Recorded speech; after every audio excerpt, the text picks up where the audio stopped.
Math मंत्रा channel पर एक बार फिर से सभी छात्रों का मैं यानी कि श्याम मोहन मौर्य स्वागत करता हूं। आज बहुत ही महत्वपूर्ण बिंदु पर हम लोग चर्चा करने के लिए जा रहे हैं, जिसका नाम है फलन या प्रतिचित्रण। अब कई बार परीक्षा में जब बच्चे जाते हैं तो देखते हैं प्रतिचित्रण के प्रश्न आ जाते हैं तो बच्चे कंफ्यूज हो जाते हैं। तो आपको कंफ्यूज होने की ज़रूरत नहीं है भैया, ये आप जानते रहिए कि फलन या प्रतिचित्रण एक ही चीज़ है। वो चाहे फलन पूछे या प्रतिचित्रण पूछे, आपको प्रश्नों को एक ही तरीके से हल करना है। फलन को जहाँ इंग्लिश में फंक्शन कहते हैं, वहीं पर प्रतिचित्रण को इंग्लिश में हम लोग मैपिंग कहते हैं। चलिए अब देखते हैं कि आखिर फलन कहते किसे हैं, फलन को हम कैसे पहचान सकते हैं, फलन पे आधारित प्रश्नों को हम कैसे हल कर सकते हैं। उसको उन सब विषय पर जानने से पहले चलिए एक बार हम जान लेते हैं कि आखिर फलन कहते किसे हैं। तो ये कहते हैं कि वास्तव में फलन या प्रतिचित्रण एक ऐसा संबंध होता है जो एक विशेष प्रकार के नियम द्वारा संबंधित होता है। तो यहाँ से एक चीज़ क्लियर होती है कि ये जो फलन या प्रतिचित्रण होता है यह वास्तव में एक संबंध ही होता है, लेकिन ये एक ऐसा संबंध होता है जो एक विशेष नियम, एक विशेष प्रकार के नियम द्वारा संबंधित होता है। अब हम फलन या प्रतिचित्रण की गणितीय परिभाषा को भी समझ लेते हैं कि आखिर फलन या प्रतिचित्रण के लिए गणित विषय में इसको कैसे परिभाषित किया गया है गणित की किताबों में। तो इसमें कहा गया कि यदि ए और बी दो अरिक्त समुच्चय हों जो किसी नियम एफ द्वारा इस प्रकार संबंधित हों कि ए का प्रत्येक अवयव बी के एक निश्चित एवं अद्वितीय अवयव से संबंधित हो, तब एफ ए से बी में फलन या प्रतिचित्रण कहलाता है। और इसे एफ जहां ए से बी में, यानी कि कैसा फलन है जो ए से बी में हो रहा है, या हम इसको ऐसे भी लिखते हैं ए से बी में फलन या प्रतिचित्रण। अब इसको हम पढ़ते क्या हैं, इसको हम पढ़ते हैं दोनों को हमने एक साथ कंबाइंड कर दिया है। दोनों को हम ऐसे पढ़ सकते हैं कि एफ यानी कि फलन ए से बी में फलन या प्रतिचित्रण, या एफ ए का बी पर फलन या प्रतिचित्रण। इसे हम ऐसे भी पढ़ते हैं कि F is a function or mapping from A to B. अब हम आगे बढ़ते हैं और देखते हैं कि फलन की और कौन कौन से परिभाषा बन सकते हैं। तो इसके अंतर्गत एक और परिभाषा सभी छात्रों के लिए महत्वपूर्ण है। फलन या प्रतिचित्रण एक ऐसा संबंध होता है जिसके किसी भी दो क्रमित युग्मों का पहला अवयव एक ही अवयव नहीं होता है। तो इसको भी सभी छात्र ध्यान रखेंगे। अभी प्रत्येक पॉइंट को हम लोग बारी बारी से समझेंगे, बारी बारी से सभी बिंदुओं पर प्रकाश डालेंगे। आगे कह रहे हैं, एक महत्वपूर्ण नोट है सभी छात्रों के लिए कि प्रत्येक फलन एक संबंध होता है, परंतु प्रत्येक संबंध एक फलन नहीं होता है। यानी कि हम कह सकते हैं कि फलन जो भी होगा वह निश्चित रूप से एक संबंध होगा, परंतु यह आवश्यक नहीं है कि प्रत्येक संबंध भी एक फलन हो। अब हम लोग आगे चलते हैं। आगे लिखा गया है फलन या प्रतिचित्रण के लिए आवश्यक शर्तें। तो हम कैसे जान सकते हैं कि यह फलन या प्रतिचित्रण है, उसके लिए कुछ आवश्यक शर्त दिया गया है, कुछ प्रतिबंध दिए गए हैं, जिसमें पहले नंबर पे कहा गया कि ए के प्रत्येक सदस्य का बी में प्रतिबिंब होना चाहिए। यानी कि पहले समुच्चय के जितने भी अवयव होंगे, सदस्य मतलब अवयव, पहले समुच्चय के जितने भी अवयव होंगे उनका बी में कोई प्रतिबिंब अवश्य होना चाहिए। पॉइंट नंबर 2 पर अगर हम लोग आगे बढ़ते हैं तो इसमें कहा गया ए के एक से अधिक अवयवों का बी में एक ही प्रतिबिंब हो सकता है। एक के एक से अधिक अवयवों का उन्होंने कहा है। इसको हम बारी बारी से भी समझते हैं। सबसे पहले आवश्यक शर्त या प्रतिबंध क्या क्या हैं इसको जान लेते हैं। पॉइंट नंबर 3 पे ये कह रहे हैं कि ए के एक अवयव का बी में एक ही प्रतिबिंब हो सकता है, यानी कि समुच्चय ए के किसी भी एक अवयव का समुच्चय बी में केवल एक और एक ही प्रतिबिंब हो सकता है। पॉइंट नंबर 4 पे इन्होंने कहा कि बी में एक या एक से अधिक अवयव ऐसे हो सकते हैं जो ए के किसी भी अवयव का प्रतिबिंब न हो, यानी कि ए का प्रत्येक अवयव निश्चित रूप से एक के प्रत्येक अवयव का प्रतिबिंब होना चाहिए, लेकिन यह आवश्यक नहीं है कि बी का प्रत्येक अवयव भी ए के किसी न किसी अवयव का प्रतिबिंब हो। बी में ऐसे अवयव हो सकते हैं जो ए के किसी भी अवयव के प्रतिबिंब न हो। तो बारी बारी से चलिए अब हम इसको आसान तरीके से समझने का प्रयास करते हैं कि आखिर फलन कहते किसे हैं।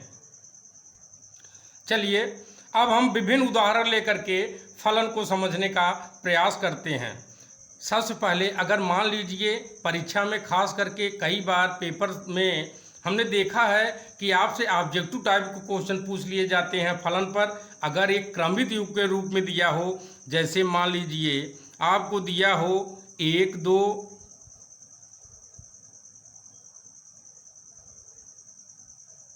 1 2 और फिर आपको दिया हो 3 4, फिर आपको दिया हो 5 6, इस तरीके से अगर आपको दिया हो और आपसे पूछे क्या यह फलन है, तो आप जानते रहिए यह निश्चित रूप से फलन है, क्योंकि क्रमित युग में सिर्फ आपको इतना देखना है कि पहला अवयव यानी क्रमित युग के पहले अवयव की पुनरावृत्ति नहीं होनी चाहिए। तो यहाँ पर हम लोग देखते हैं पहला अवयव 1 है, 3 है, 5 है, यानी कि यहाँ पहले अवयव की पुनरावृत्ति नहीं हो रही है। लेकिन अगर आपको प्रश्न कुछ इस तरीके से दिया होता 1 2 और फिर आपको दे दिया जाता 1 3, फिर आपको दे दिया जाता 3 5, सपोज दैट ऐसे कुछ दिया होता तो जान लीजिए कि यह आपका फलन नहीं होगा। यह फलन क्यों नहीं होगा? क्योंकि इसमें 2 क्रमित युग्म ऐसे मिल रहे हैं 1 2 1 3, जिसका प्रथम अवयव एक ही अवयव है। यहाँ पे सभी छात्र ध्यान देंगे कि इसका प्रथम अवयव एक ही अवयव है, इसलिए यह संबंध एक फलन नहीं हो सकता है। अब जैसे इमेज द्वारा भी आपको दिखाया जाता है, चलिए इसको हम लोग स्टार्ट करते हैं। सपोज दैट एक आपका ए दिया है, यहाँ पे आपको दिया है बी, और ए से बी में मान लीजिए प्रचित्रण हो रहा है या नहीं हो रहा है, या फलन ये है या नहीं है। तो यहाँ पे हम अवयव लेते हैं 1 2 3 4 और यहाँ पे लेते हैं A B C D। अब यहाँ पर सभी बच्चे ध्यानपूर्वक समझेंगे, ये भी एक आसान तरीका है फलन या प्रचित्रण के प्रश्नों को हल करने के लिए। अब सपोज दैट मान लेते हैं कि 1 का A के साथ बन रहा है और 2 का B के साथ बन रहा है और 3 का C के साथ बन रहा है और 4 का D के साथ बन रहा है। तो इस ऐसे प्रश्नों को समझने के लिए आप ये जानते रहिए, सबसे पहले समुच्चय को ध्यान में लाइए और देखिए क्या पहले समुच्चय का कोई ऐसा अवयव ऐसा तो नहीं है जिसका समुच्चय बी में कोई प्रतिबिंब न बन रहा हो। तो यहाँ पर हम देखते हैं कि समुच्चय ए के प्रत्येक अवयव का समुच्चय बी में कोई न कोई प्रतिबिंब अवश्य है, इसलिए यह आपका क्या है, एक फलन है। अगर एक फलन है तो हम इसको लिख सकते हैं कि एक फलन है। अब हम लोग और आगे बढ़ते हैं, एक और उदाहरण लेते हैं। सपोज दैट यहाँ पे फिर से हम 2 समुच्चय ले लेते हैं ए और बी। तब यहाँ पर देखते हैं ये फलन है या नहीं है। फिर से उन्हीं अवयवों को रखते हैं 1 2 3 4। अब यहाँ पे ले लेते हैं ए बी सी डी। अब यहाँ पे सपोज दैट एक का प्रचित्रण ए है और 1 का प्रचित्रण क्या है, बी है, और 2 का प्रचित्रण क्या है, सी है, और 3 का मान लेते हैं डी है, और फिर 4 का मान लेते हैं क्या है, डी है। इस तरीके से है। अब पहला पॉइंट ये देखते हैं कि पहले समुच्चय का प्रत्येक अवयव का दूसरे समुच्चय में प्रतिबिंब बन रहा है कि नहीं बन रहा है, यहाँ पे बन रहा है। लेकिन अब दूसरे कंडीशन पे आगे बढ़ते हैं। एक पॉइंट और आपसे कहा गया कि समुच्चय ए के एक अवयव का समुच्चय बी में दो प्रतिबिंब नहीं हो सकता है। एक ही अवयव का समुच्चय बी में दो प्रतिबिंब नहीं हो सकता है। अगर हम यहाँ पर इसका क्रमित युग्म बनाना चाहें तो क्या बनेगा, 1a और क्या बनेगा, 1b। तो यहीं पे सिद्ध हो जाता है कि यह एक फलन नहीं है। क्यों नहीं है? क्योंकि यहाँ दो क्रमित युग्म हम देख रहे हैं ऐसे हैं जिसका पहला अवयव एक ही है, तो ये आपका फलन नहीं है। अब हम आगे बढ़ते हैं तो एक और उदाहरण लेते हैं। चलिए, यहाँ पर हमने कह दिया a और इसको मान लिया b, फिर से कहते हैं 1 2 3 4। अब यहाँ पर हमने लिया a b c d। अब चलिए मान लेते हैं पहले का a बन रहा है, दूसरे का भी a बन रहा है, तीसरे का b बन रहा है और चौथे 4 c के साथ बन रहा है। यानी अब हम देखते हैं, फिर से प्रारंभिक चरण से चलते हैं, देखते हैं कि समुच्चय ए के प्रत्येक अवयव का समुच्चय बी में प्रतिबिंब है या नहीं है। बिल्कुल है। चलिए ठीक है। अब हम लोग आगे बढ़ते हैं। आगे बढ़ने पर हम देखते हैं और क्रमित युग्म बना लेते हैं। सबसे आसान तरीका, अगर आपको कहीं भ्रम हो तो सबसे पहले आप क्या कीजिए, क्रमित युग्म बना लीजिए। जैसे ए का संबंध किसके साथ है, ए के साथ है, 2 का संबंध ए के साथ है, 3 का संबंध बी के साथ है और 4 का संबंध सी के साथ है। यानी कि ये प्रचित्रण हो रहा है। अब यहाँ पे हम आगे बढ़ते हैं तो 2 का क्या मिला, ए मिला। फिर आगे बढ़ेंगे तो 3 के साथ क्या मिल रहा है, बी मिल रहा है और 4 के साथ क्या मिल रहा है, सी मिल रहा है। अब यहाँ हम देखते हैं कि पहले समुच्चय का के किसी भी अवयव का की पुनरावृत्ति नहीं हो रही है क्रमित युग्म में। यानी कि 1 2 3 4 क्रमित युग्म है और चारों में जो पहला अवयव है वो भिन्न भिन्न है, इसलिए बड़े आसानी से आपका एक फलन हो सकता है और एक फलन है। अब अगर आपको कन्फ्यूजन हो रहा है कि यहाँ पर 1a मिला और 2a मिला, तो आपको कन्फ्यूज होने की जरूरत नहीं है। दूसरे अवयव की पुनरावृत्ति हो सकती है। यानी कि आपसे कहा गया कि समुच्चय ए के एक से अधिक अवयवों का एक ही प्रतिबिंब समुच्चय बी में हो सकता है। तो ये यहाँ पर एक क्लियर है। इसका मतलब ए में यानी कि पहले अवयव की क्रमित युग्म में पुनरावृत्ति नहीं होनी चाहिए। अगर दूसरे अवयव की हो रही है तो कोई टेंशन की बात नहीं है, ये आपका एक फलन है। अब हम और आगे बढ़ते हैं। एक चीज़ और, एक कन्फ्यूजन और आपको हो सकता है कि यहाँ पे डी तो खाली रह गया।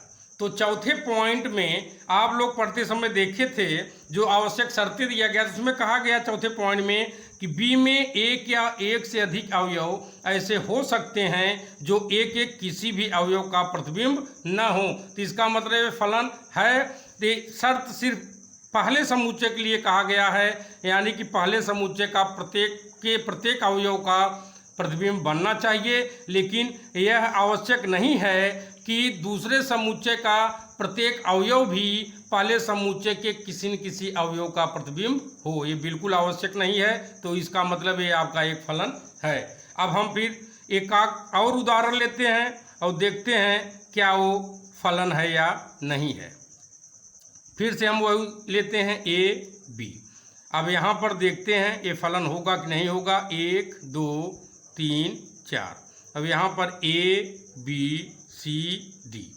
चलिए यहाँ पे हम देखते हैं। यहाँ पर हमने कह दिया ए का प्रचित्रण क्या हो रहा है, डी के साथ, डी पर हो रहा है। और 2 का किस पर हो रहा है, सपोज दैट ए पर हो रहा है। 3 का किस पे हो रहा है, बी पे हो रहा है। और 4 का भी प्रचित्रण किस पे हो रहा है, बी पे हो रहा है। चलिए फिर से हमने कहा कि फलन को समझने का सबसे आसान तरीका, आप इसी तरीके से क्रमित युग्म बनाते जाइए। देखिए फलन के प्रश्न को 2-3 तरीके से हल किया जाता है। जहां जिस तरीके से ज़्यादा सुविधा होगी वहां पे हम आपको उस तरीके से उस फलन को समझाने का प्रयास करेंगे। अब सबसे आसान तरीका हमने जैसा कहा कि सबसे पहले क्रमित युग्म बना लीजिए, क्लियर हो जाएगा कि यह फलन है या नहीं है। अब क्रमित युग्म बनाते हैं तो हमें क्या मिलता है, 1D 2A 3B और यहाँ पे 4B।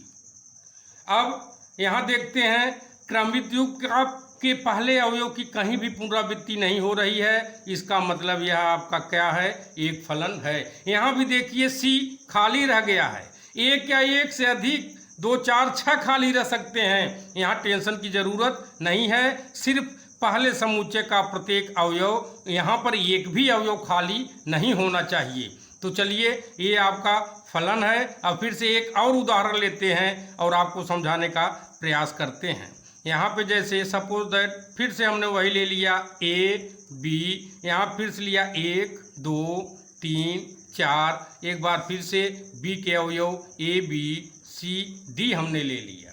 अब यहाँ पे सपोज दैट एक का प्रतिचित्रण किसके साथ हो रहा है, बी के साथ हो रहा है, और 2 का प्रतिचित्रण किसके साथ हो रहा है, ए के साथ हो रहा है, और 3 का प्रतिचित्रण किसके साथ हो रहा है, सी के साथ हो रहा है। ऐसा कुछ हमको दिया गया है और ये पूछ रहे हैं हमसे कि यह एक फलन है या नहीं है। चलिए, यह एक फलन कतई नहीं है। क्यों नहीं है? क्योंकि इसमें देखिए पहले समुच्चय का ये अवयव 4 खाली रह जा रहा है, यानी यह प्रतिचित्रण में भाग नहीं ले रहा है, फलन में भाग नहीं ले रहा है, इसलिए यह फलन नहीं है, यह आपका फलन नहीं है। ये फलन नहीं है। इस तरीके से जहाँ तक मैं समझता हूँ अब आप लोग समझ गए होंगे कि फलन कहते किसे हैं, फलन के प्रश्नों को हम कैसे बड़े आसानी से हल कर सकते हैं। इसके लिए भी आप लोग जानते रहिए, इसमें कहा गया कि 2 समुच्चय होने चाहिए, जिससे पहले का दूसरे में या दूसरे का पहले में हो। और यहाँ पे छात्र ये भी ध्यान रखेंगे, जैसे प्रश्न में दिया यफ, जहाँ एक फलन है, कैसा फलन है, ए से बी में फलन है। सपोज दैट अगर आपको ऐसे दे दिया एफ बी ए, तो आप समझते रहिए कि यहाँ भी एफ क्या है, फलन है, लेकिन अब कैसा है, बी से ए में फलन है। इसका मतलब सिर्फ इतना है, जो पहले देगा उसे आपको पहला समुच्चय मानना है, जो बाद में देगा उसे आपको दूसरा समुच्चय मानना है, और इस चीज़ को विद्यार्थी हमेशा माइंड में रखेंगे। तो इस तरीके से आज आप लोगों ने देखा फलन कहते किसे हैं, फलन पे आधारित प्रश्नों को हम कैसे हल कर सकते हैं, अभी इस पे आगे भी चर्चा करेंगे। लेकिन क्रमित युग्म द्वारा हम फलन को कैसे समझ सकते हैं, यहाँ इमेज द्वारा हम प्रचित्रण करके 2 समुच्चयों पर कैसे समझ सकते हैं कि यह दिया गया प्रश्न एक फलन है या नहीं है, या दिया गया संबंध एक फलन है या नहीं है। अगर आप लोगों को यह फलन टॉपिक या प्रचित्रण अच्छे ढंग से समझ में आ गया है तो हमारे चैनल मैथ मंत्रा को सब्सक्राइब कीजिए, हमारे वीडियो को लाइक कीजिए, अपने सभी छात्र मित्रों में इसको शेयर कीजिए, ताकि आपके सभी मित्र भी घर बैठे ऑनलाइन के माध्यम से गणित विषय का आनंद पूर्वक अध्ययन कर सकें, वो भी घर बैठे बैठे। धन्यवाद।